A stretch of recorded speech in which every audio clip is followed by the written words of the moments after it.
Once upon a time, the infamous rover Reynardo plundered the floating isles. Then his mother called him to her deathbed. "Swear to me that you won't die on the gallows," she rasped. Reluctantly, he swore. And he whiled away his days at home with music, cards, and wine. But the Emperor had changed. He'd been good once, a shy, almost humble toad. He'd built universities. Then people started whispering about mass graves in the woods, midnight rituals, victims screaming. The Imperial Ravens would round up entire villages, and no one ever returned.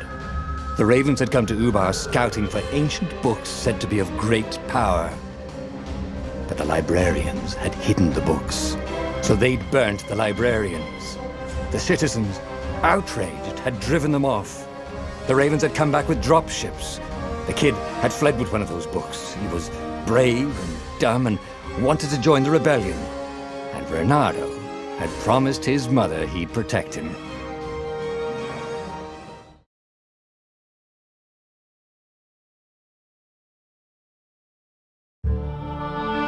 The kid was looking down, watching his city burn. "Sorry, kid," Reynardo told the kid. "Look, if we give them the book, they'll leave you alone." "My mother died for this book!" "I promised her I'd protect you." "Oh, damn it."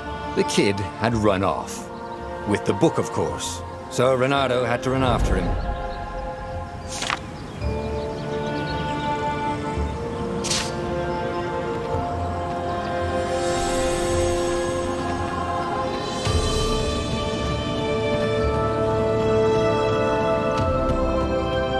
The two ravens were staring at the kid like he was their dinner, which probably was what was in their tiny brains. "Hey," Reynardo said. They cocked their heads at him. "Pick on someone as ugly as you." Wait, that didn't come out right. "For the Emperor!" The ravens cawed and rushed at him.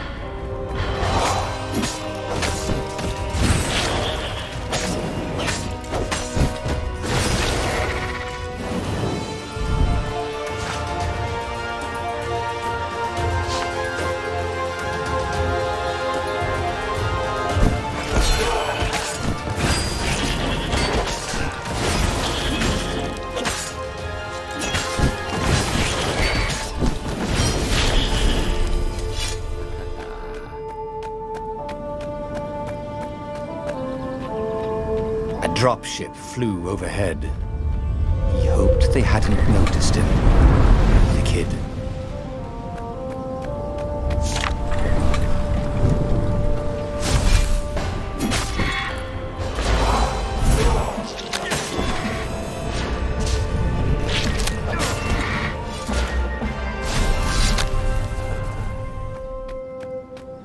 Oh, right. The Gate of Heroes. Someone's idea of a joke, making the Skyship docks a gated community. You needed a hero's sword to open it. And the kid was on the other side of the gate. "Who let you through? Promise me you'll take the book to the rebels, or I'm gonna steal your ship." "I'm not taking that damn book anywhere, and neither are you." "Try and stop me," laughed the kid. "I bet you don't even have a hero's sword." And with that, the kid hopped away. Had to hand it to the kid.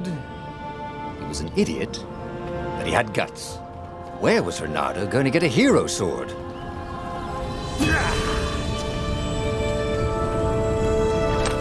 Ore and wind essence? That sounds about right. Perfect.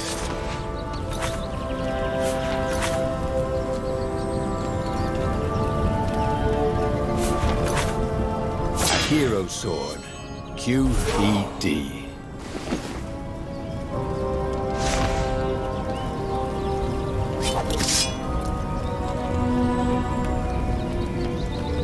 This is what he got for settling down and finding people to care about. The kid's mum had been a swell cook, and she'd laughed at Reynardo's jokes, even when he didn't know he'd made one. And then the ravens had come to burn her. She made him promise to protect the kid. But she never told him where the book was. Just the kid.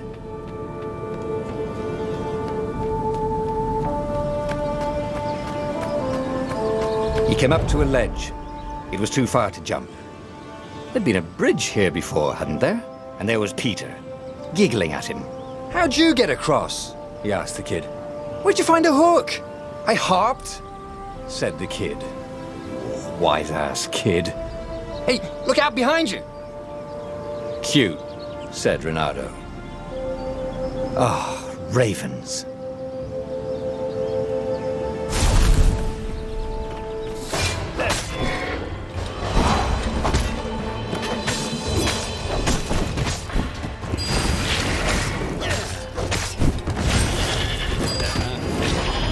It was time to talk some sense into the kid. Just hook his way across the ledge and chase the kid down. Thing was, he hadn't used his hook since he'd retired. How had he done it? Maybe if he meditated at that altar there, he'd remember his old skills.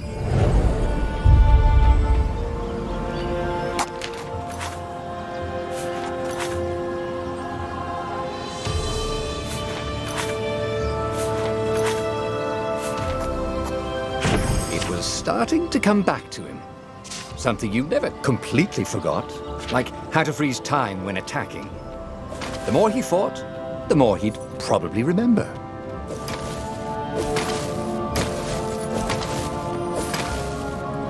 And there was the Farfarer.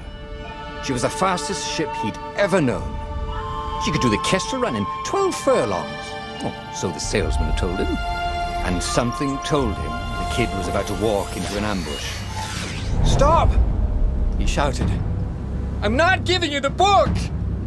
shouted the kid, and took off. "No! Peter!" But the kid ran for it, and a goggler nailed him with its ivy.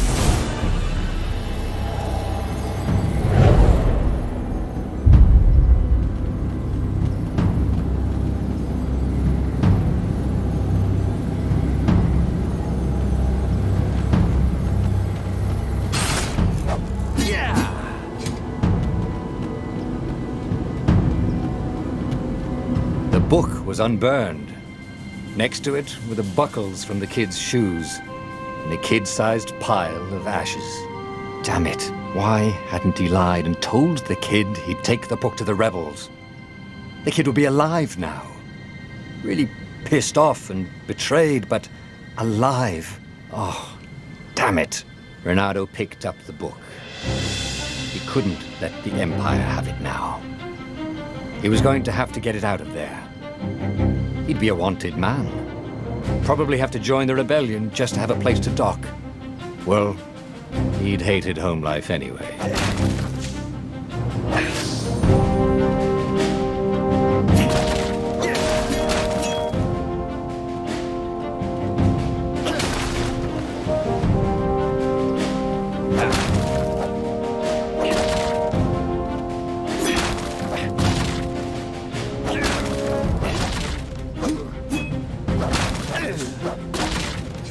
What was the big deal about this book anyway?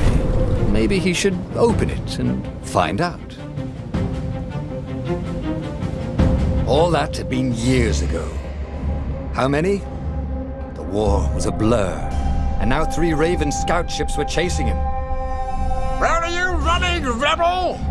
cawed the Raven captain over the loudhailer. Renato could see them cranking up their catapults. "Just going out for milk?" Renato yelled back. "Where can you run?" laughed the Raven horribly. Far behind him, another city was burning. The dark cloud above its island was thousands of Imperial ships. The fleet was doing a thorough job. "Take us to the rebel base! I will spare your life!" it cawed. The entire jury-rigged rebel fleet was only a few islands to the east. Beyond that were only the pillars of heaven. A sea of endless blood-colored tornadoes. The rebellion was out of time. Unless Renato could bring a game-changer. Maybe he could. Renato had found out where he could find the pieces of the Sky Ripper, the legendary weapon that had exiled the lost gods. Surely a legendary weapon could win the final battle. On the other hand, his old friend Lapino had sent Renato a desperate message saying he had a brilliant scheme to save the rebellion. If Renato could only rescue him. Renato dived the Farfarer towards the abyss. As he felt the heat of the jet stream, the Raven ships peeled off, not stable enough to follow him down there. Now it was time to choose. Lapino or the Sky Ripper?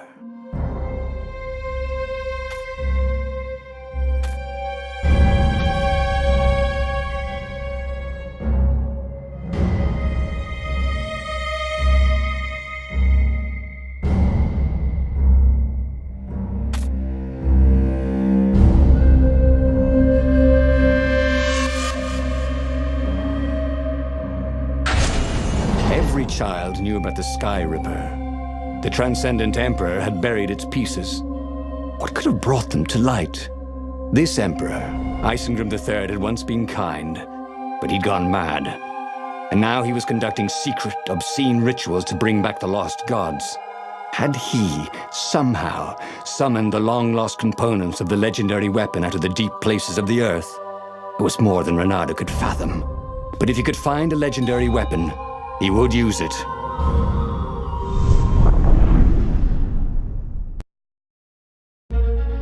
As he set foot on the island, Renato could not help but feel a tinge of guilt.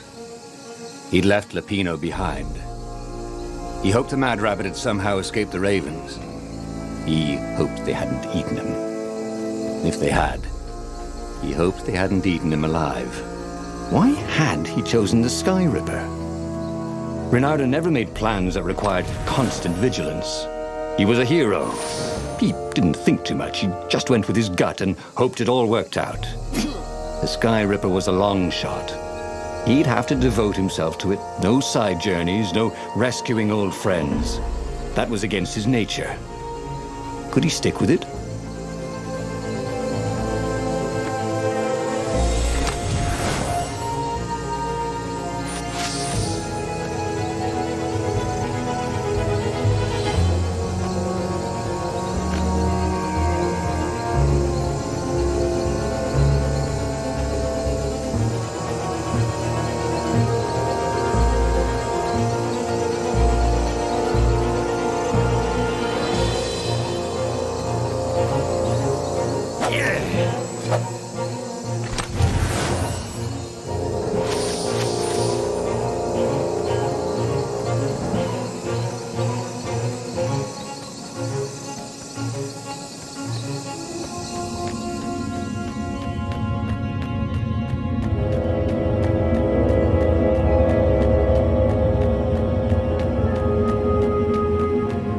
If I craft a sword now, it's going to be really short.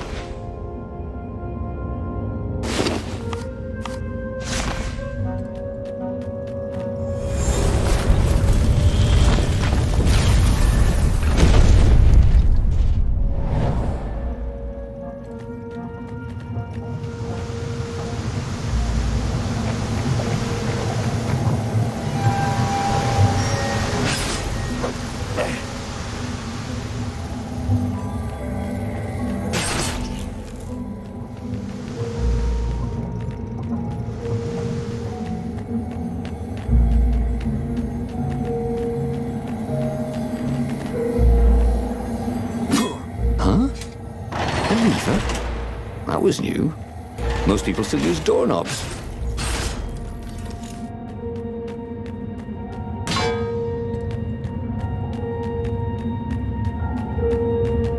The people who had built this castle, did they even know what monstrous weapon lay hidden within their walls? The Sky Ripper could destroy anything it touched, or so the legend said. As the Transcendent Emperor had fought the lost gods, thousands of thousands had died. But Renato had been through wars. The only merciful war was a short one. Renato's blood was up. He just needed to smash something.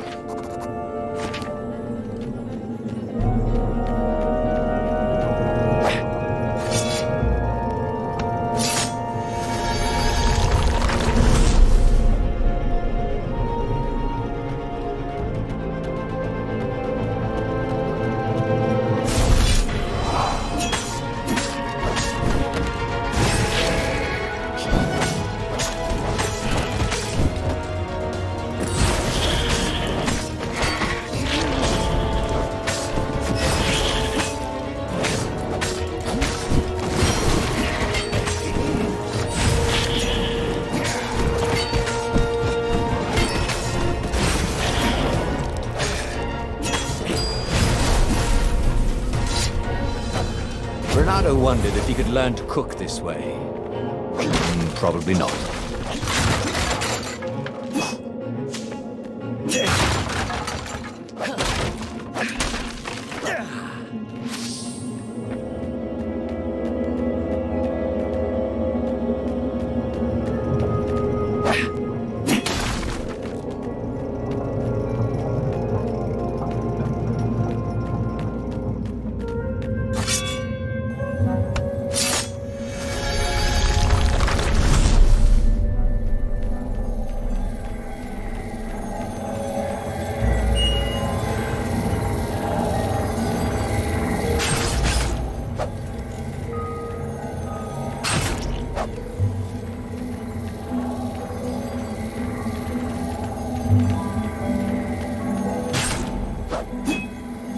Two eyes good.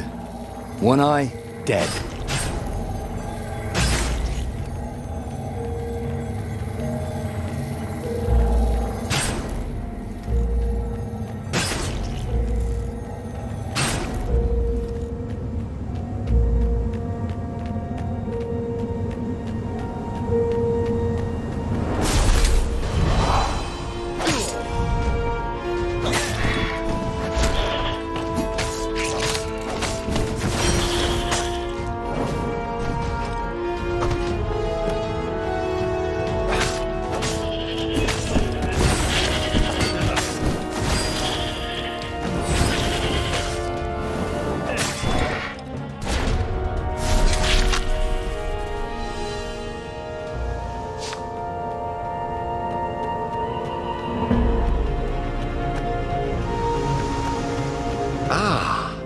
Puzzle. Bernardo loved puzzles. Except he couldn't figure them out. On the other hand, if there was a puzzle, it was probably meant to keep people away from something good.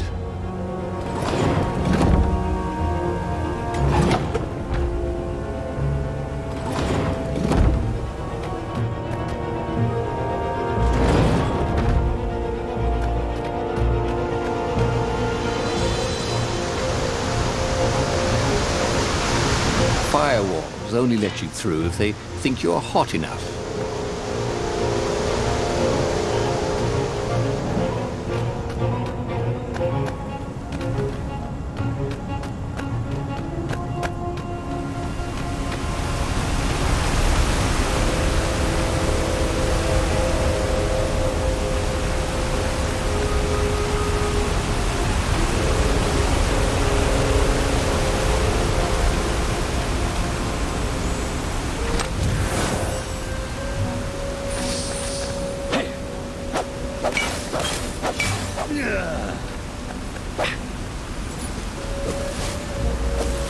Who needed bridges anyway?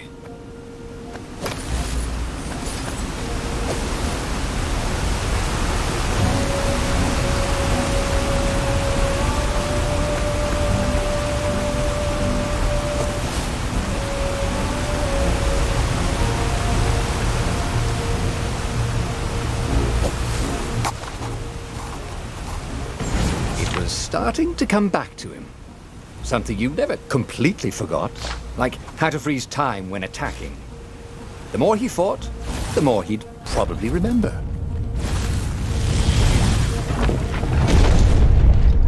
There it was. Skyripper's armature.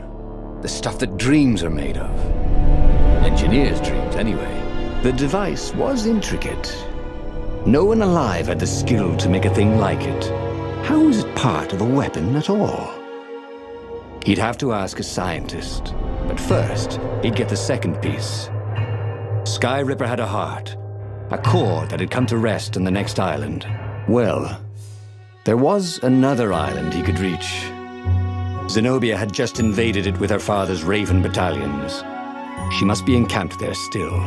But fighting Zenobia now, that made no sense at all. He'd already sacrificed one friend to get this armature, was it? He didn't need to hurry to face her. She would find him. It was a no-brainer. He'd sacrificed his old friend Lapino to get the armature. And the armature was useless by itself, only a series of coils and wheels.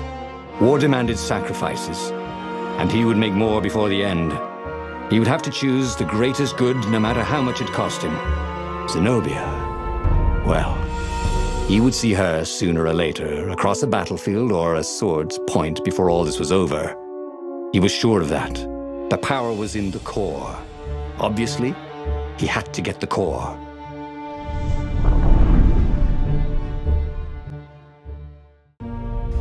He looked up at the old trees around him. They were so big and so old. They'd been there before he was born, and they'd be there after he'd passed into legend. Was he confronting his own unimportance? What had got into him? He was no philosopher.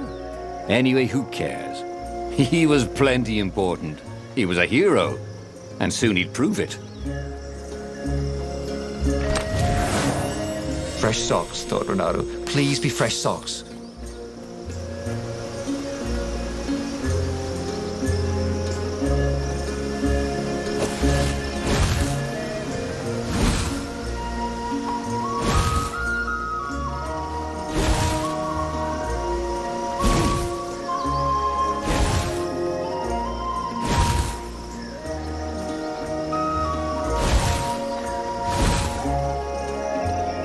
This is why heroes are called dashing, Renato thought. See? Dashing? Get it?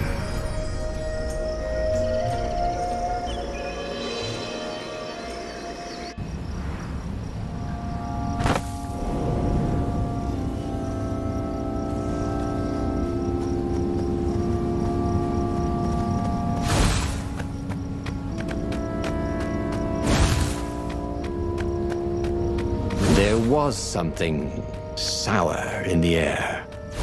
Like the earth had ruptured over something that had been fermenting for a very long time. I wonder what I could make with all these sword crafting materials, thought Renato.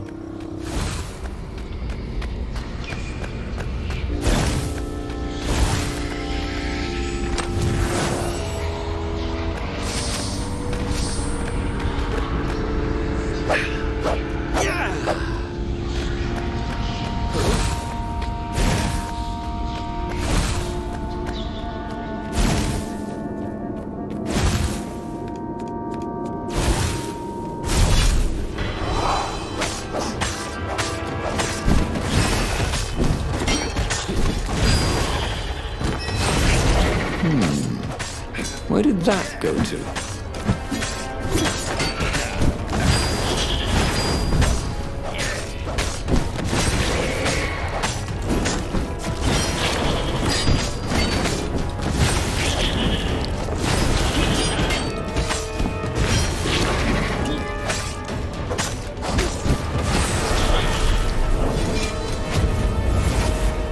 There were fewer and fewer trees.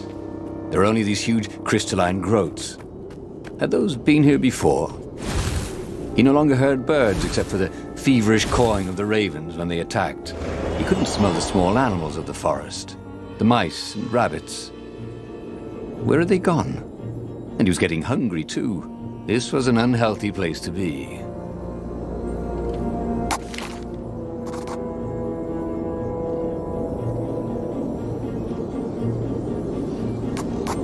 He missed his old skills. He welcomed them back like it was at a reunion.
The 20-sided core made him feel physically sick.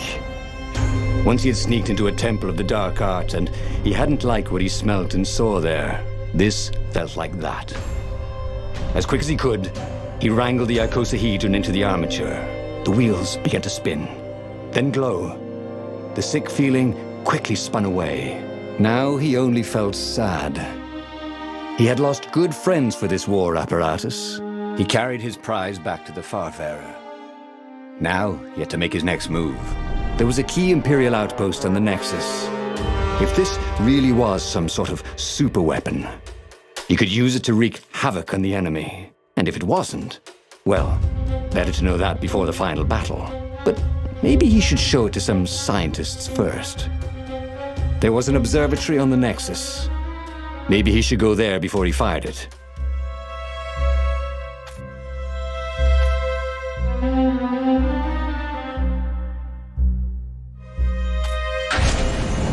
Of course, if you've just assembled a weapon out of legend that can exile gods from the world, you'd want to have a scientist or two look at it.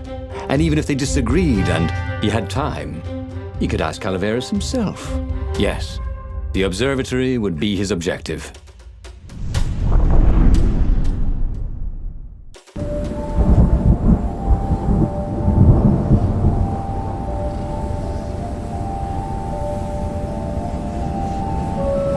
Why had the parts of the Sky Ripper only surfaced now, thousands of years after the Transcendent Emperor had dismantled it? The mad Emperor Isengrim had performed terrible, bloodthirsty rituals to invoke the lost gods.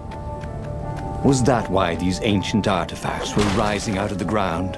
How perfect, then, that the Sky Ripper would reappear to be his destruction.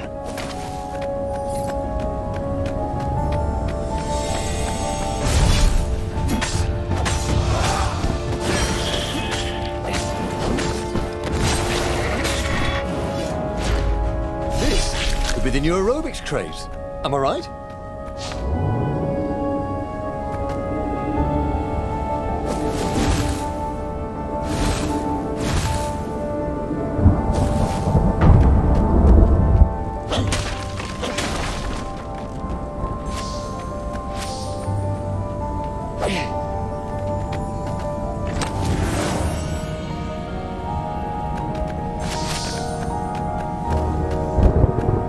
What was really fun was hooking yourself onto a moving ship.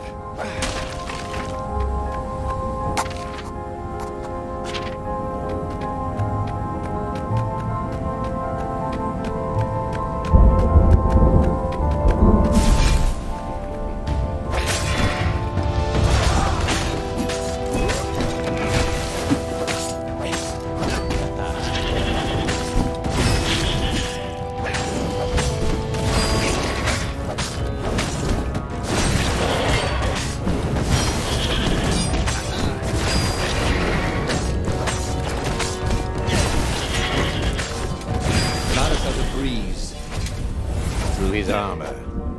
Oh dear, that wasn't good.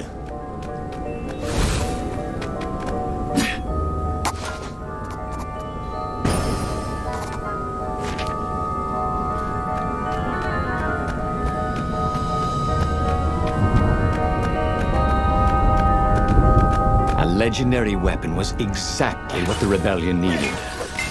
They were outnumbered. The once kind emperor had become a tyrant.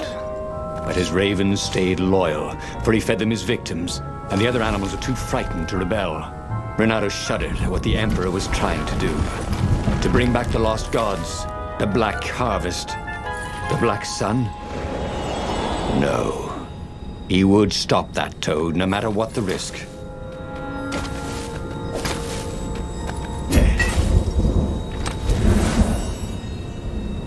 Renato had a lot of crafting materials. Now all he needed was a crafting bench.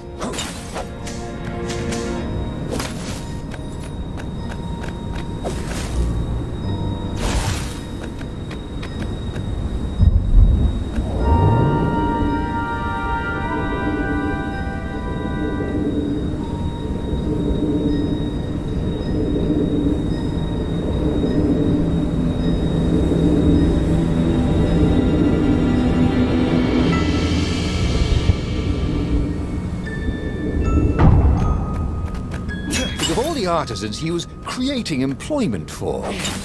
Truly, he was a job creator. The Nexus Observatory had the Empire's most renowned scientists, working by themselves without interference. At least, so far.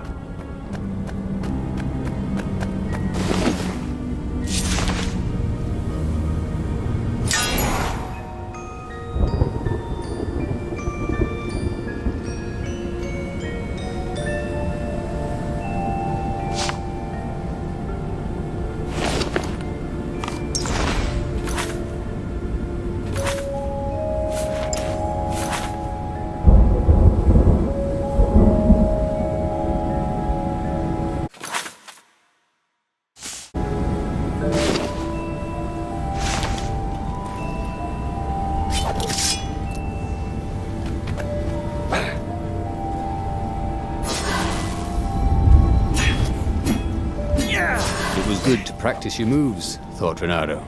Keeps you limber.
The way they stayed back and lobbed pain and death from a distance. Cowards. Really dangerous, effective cowards.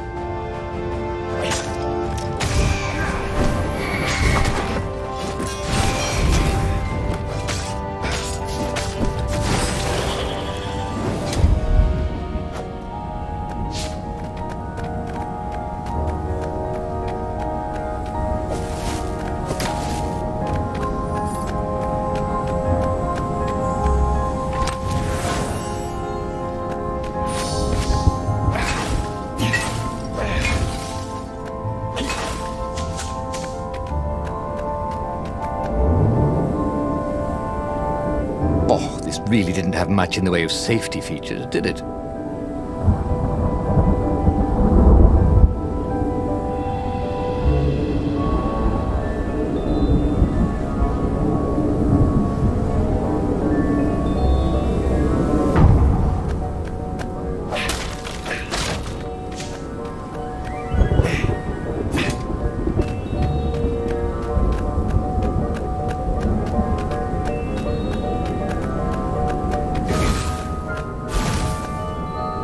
Renato was thrilled.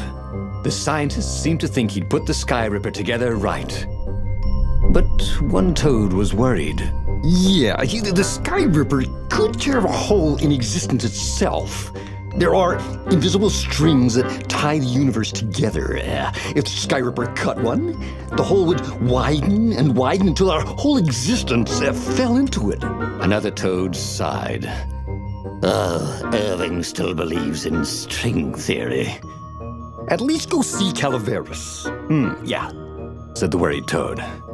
He knows more than anyone else has forgotten about the Transcendent Emperor. If anyone could tell him how to use this weapon safely, it would be Calaveras. It was he who had told Renato how to find it in the first place. But maybe he had to give up on using it as a weapon. Maybe he had to go to the secret rebel base and ask the generals there what he could do with a weapon that he dared not use. Renato was about to leave when he was stopped by one of the scientist toads. There is something else you should know.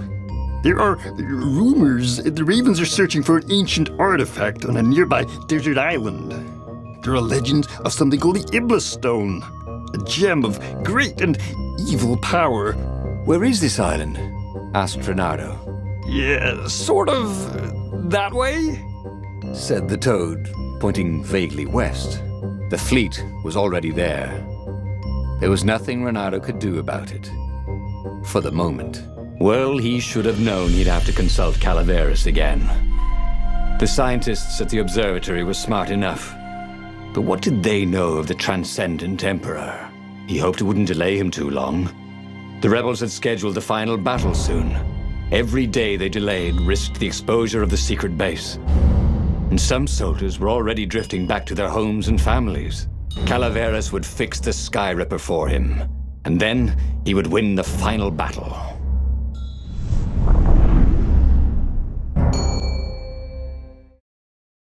Maybe it was the cold. But after a few steps, Renato's optimism started to slump.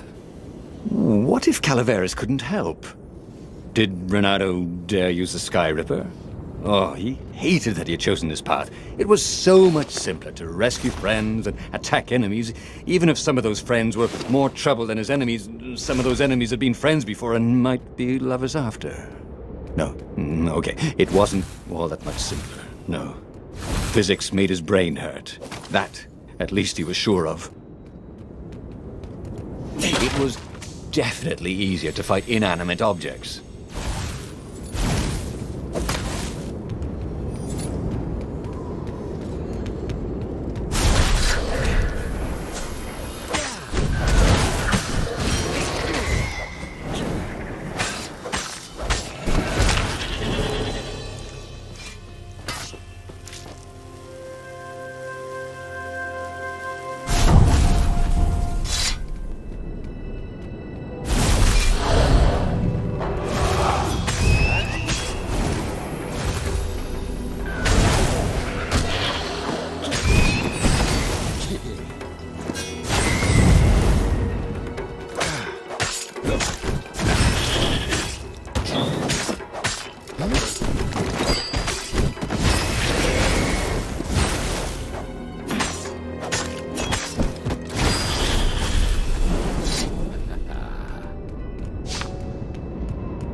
Renato felt a little better.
This would be the perfect place for a tic-tac-toe board.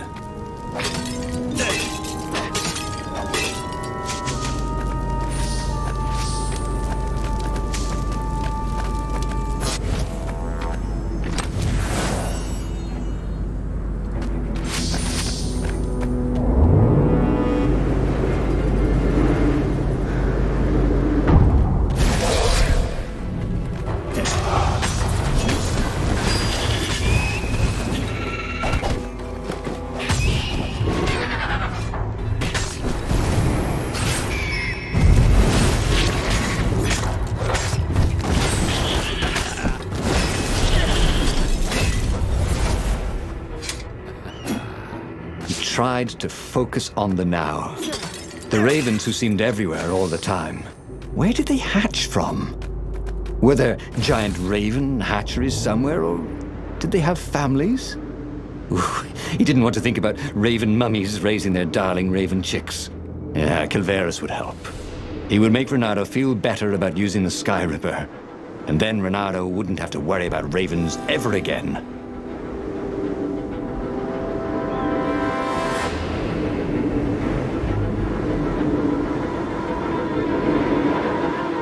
Renado's paws were getting numb. Calaveras really didn't want company, did he?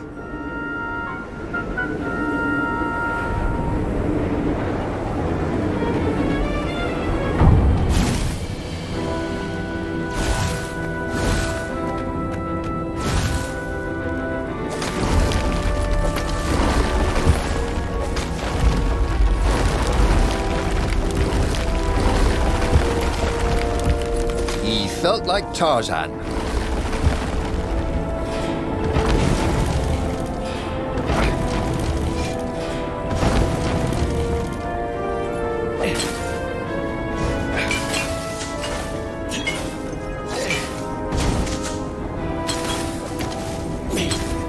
Renado had been focusing all his energies on the Sky Ripper. Calaveras could not fix it. He'd be out of options. He would have to assault the Imperial fleet empty-handed.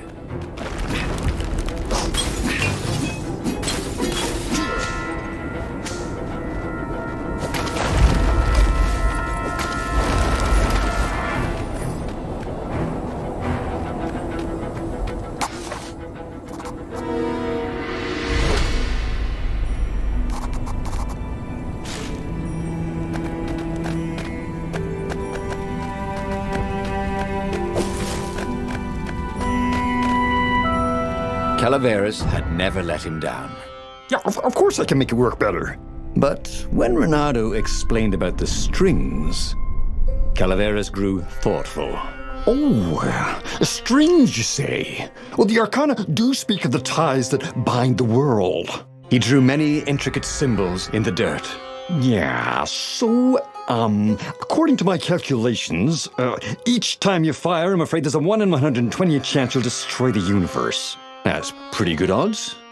That's like rolling, 21 dice and they all come up 6. What are the odds of that? What? No!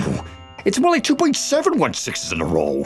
Anyway, with those odds, it won't happen if I use it just once. Yeah, no, that's not right. Each time you use it... Okay, look, just don't use it ever. All right, I guess. As he sailed away from the mountains, Renado could see clouds darkening. Rain? No. Ships. Imperial ships, swarming thick as bees. This was it. The big battle. They could not afford to lose this one. What if it did not go well? What if he had to use the Sky Ripper? Could he gamble the universe? On the other hand, what were the odds of rolling 21 6s in a row?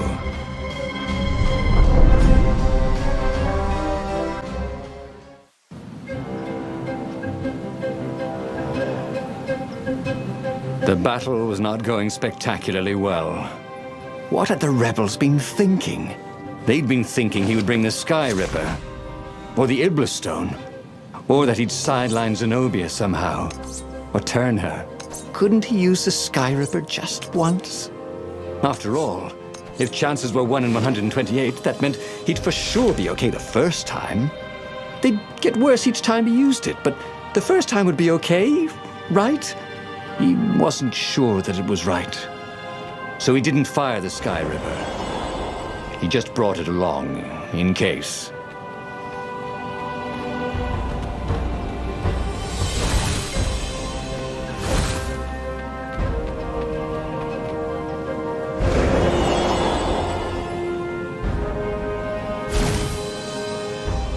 He wasn't that good. Yet.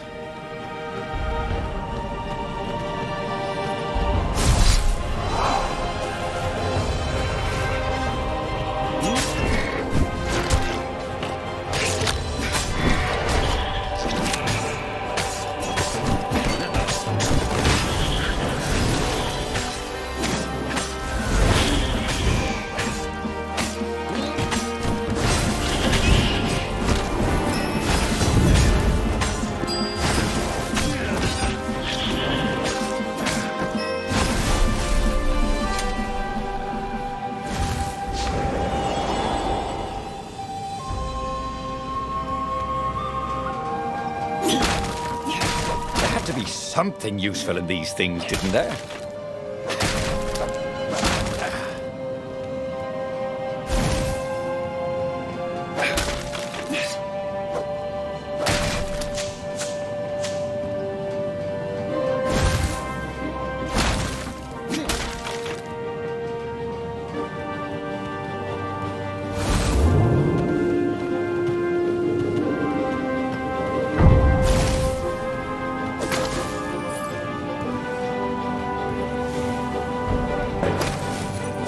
Renato wondered idly if people who had built these poles had really, really long tentacles.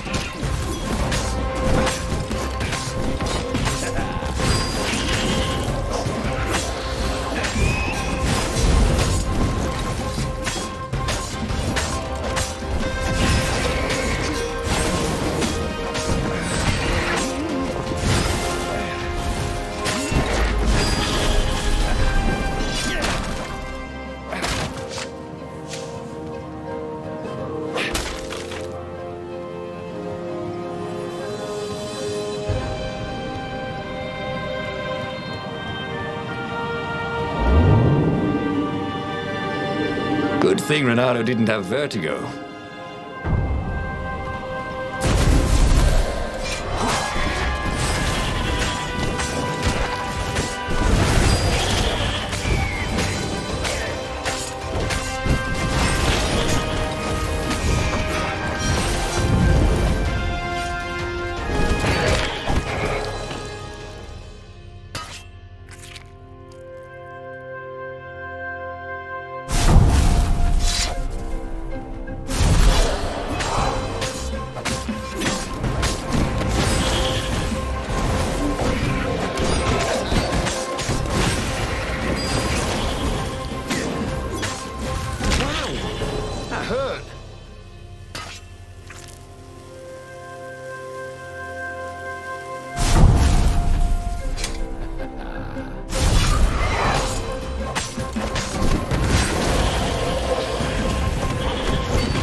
Can't we just agree to disagree? Said Renato. No?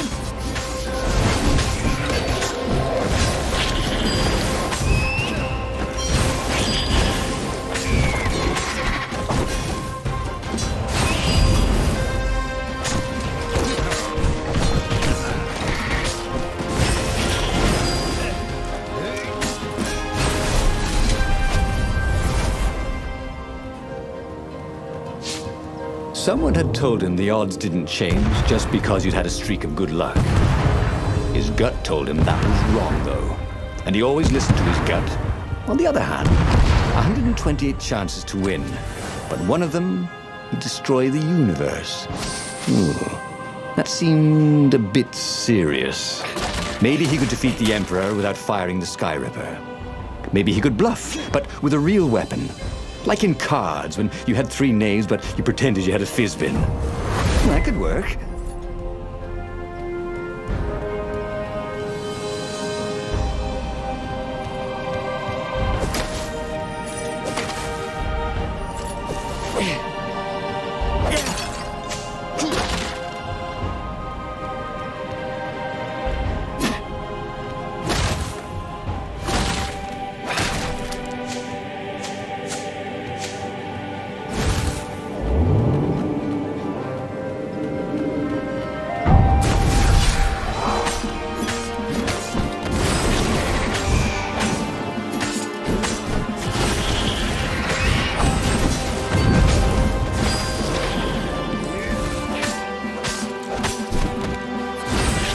Surprisingly unwounded.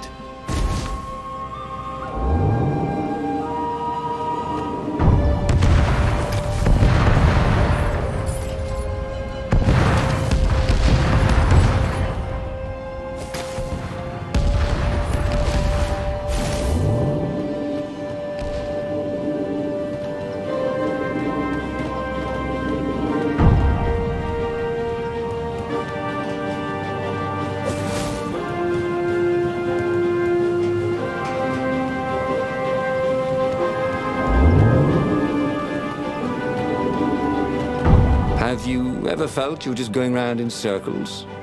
Renato felt like that.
set up the Sky Ripper and let it warm up.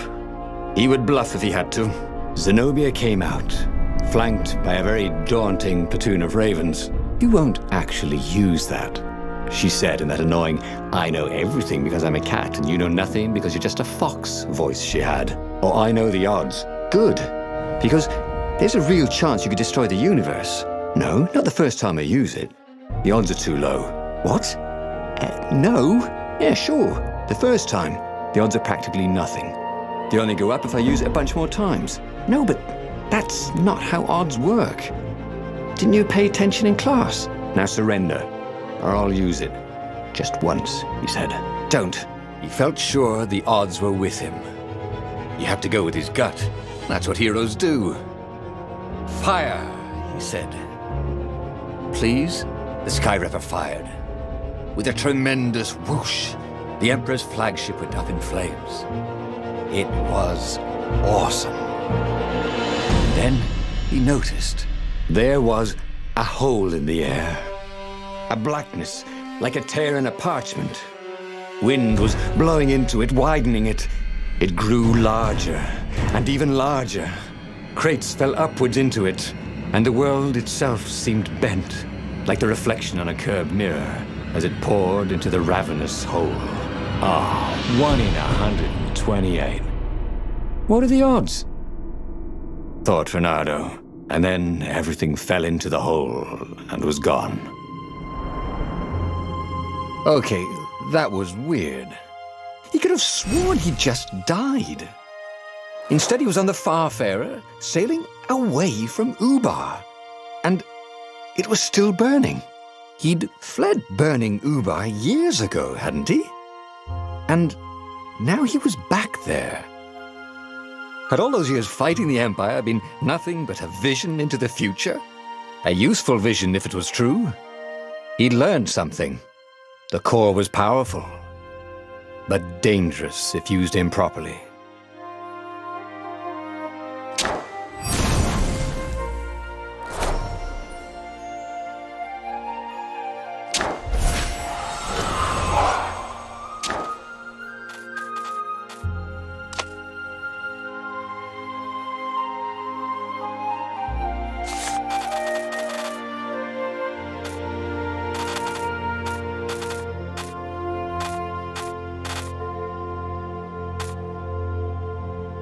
He'd made bad choices.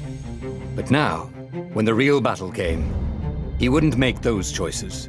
He wouldn't make the same mistake twice. The book's pages began to flip backwards, towards the beginning. And he realized that his adventure was just beginning. The clouds parted over the Isles of Boreas. It was time to choose. The rebellion was in trouble. Ravens were scouting for the secret rebel base. They needed a game-changer. Pieces of the Sky Ripper had surfaced. Reynardo knew that using it could go catastrophically wrong. But he was sure he could figure out how to use it safely. Also, a temple had risen out of empty desert. The Emperor had brought the Sky Ripper pieces up out of ancient burial by his obscene rituals. Could this be where the Iblis stone was hidden? Someone better get it before he does, thought Reynardo. On the other hand, his old friend Lapino needed rescuing. Lapino was no game changer, but could Reynardo really leave an old friend to the Ravens?